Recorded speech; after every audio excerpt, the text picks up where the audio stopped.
1 अक्टूबर को DN5505 ये दोनों कंटेनर समेत साउथ कोरिया से निकलकर रशिया के नकोटका पोर्ट के लिए रवाना होती है। ये सफर करीब 5 दिनों का था, लेकिन दूसरे ही दिन बीच रास्ते में शिप अचानक रेडार से गायब हो गई।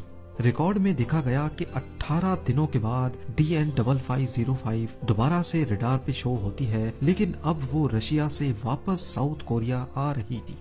इस बार इसमें कंटेनर्स नहीं बल्कि 2500 टन कोयला लोड हो रखा था। वो कंटेनर्स कहाँ गए और आखिर जब ये शिप गायब हो गई थी तो उसके बीच में इसके साथ क्या कुछ हुआ? शिप ऑफिशियल्स ने साउथ कोरिया के कस्टम रिकॉर्ड में लिखवाया था कि वो रशिया में कंटेनर्स अनलोड करके वहां से कोयला लेके आए हैं, लेकिन रशियन पोर्ट पे DN5505 की कोई एंट्री ही मौजूद नहीं थी। यानी रशियन पोर्ट के हिसाब से ये शिप वहां गई ही नहीं। इन्वेस्टिगेटर्स को मालूम पड़ गया कि यहाँ दाल में कुछ काला जरूर है। DN5505 का ओरिजिनल नाम जियांग जिन था, जिसको एक हांगकांग बेस्ड कंपनी ओन करती थी। लेकिन जब ये कंटेनर्स रॉटरडैम से चाइना के रास्ते में थे, एन उस वक्त इस वेसल की ownership do Yong shipping company limited को ट्रांसफर कर दी गई, जिन्होंने इसको DN5505 का नाम दे दिया। इन्वेस्टिगेशन से मालूम पड़ा कि डू योंग शिपिंग का मालिक एक रशियन बेस्ड बिजनेसमैन है। ये कंपनी मार्शल आइलैंड्स में रजिस्टर की गई थी, लेकिन ये वेस्ट अफ्रीकन कंट्री टोगो के फ्लैग के साथ देखी गई। असल में इस सारी स्टोरी को जानबूझकर कंफ्यूजिंग बनाया गया था ताकि इन्वेस्टिगेटर्स कभी इस केस के बॉटम तक ना जा पाए। लेकिन खुशकिस्मती थी कि इन्वेस्टिगेशन टीम को एक और सुराग मिल ही गया।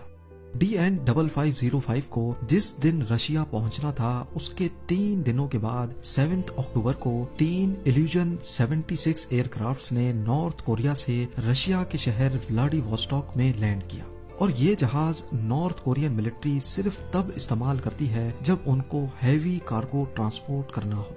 इन जहाजों में रशिया से क्या लोड होकर गया इसका रिकॉर्ड भी किसी के पास नहीं था। एक और कोइंसिडेंस ये था कि जिस रशियन बिजनेसमैन ने DN5505 की शिपिंग कंपनी को अचानक से खरीद लिया था, वो भी व्लादिवोस्टॉक का ही रहने वाला था। तो अब सब कुछ क्लियर होने लगा कि ये मर्सिडीज मेबैक पूरी दुनिया घूमकर असल में रशिया से ही नॉर्थ कोरिया गई थी, लेकिन ऑब्वियसली इसका कोई प्रूफ नहीं है। अब ये तो रही सिर्फ गाड़ियों की स्मगलिंग। अपनी रिक्वायरमेंट्स पूरी करने के लिए नॉर्थ कोरिया ऑयल की स्मगलिंग भी ऐसे तरीके से करता है जिसकी कानों कान किसी को भी खबर नहीं पड़ती। पर एक इन्वेस्टिगेशन में प्रूफ्स के साथ ये स्मगलिंग क्रैक कर दी गई। नॉर्थ कोरिया का कहना है कि उनके पास खुद के ऑयल रिजर्व्स मौजूद है, लेकिन आज तक वो कोई सबूत नहीं दे पाए। दुनिया को यही लगता है कि नॉर्थ कोरिया झूठ का सहारा लेता है और ऑयल भी स्मगल ही करता है। यूनाइटेड नेशंस और न्यूयॉर्क टाइम्स की एक इन्वेस्टिगेटिव रिपोर्ट में बताया गया है कि डायमंड 8 नामी एक शिप ने कई बार नॉर्थ कोरिया विजिट किया और उसके ऑपरेशंस में बहुत गड़बड़ देखी गई। इस डायमंड 8 वेसल पे जब सैटेलाइट के जरिए नजर रखी गई तो ये 2 अलग अलग शिप से बीच समंदर में ही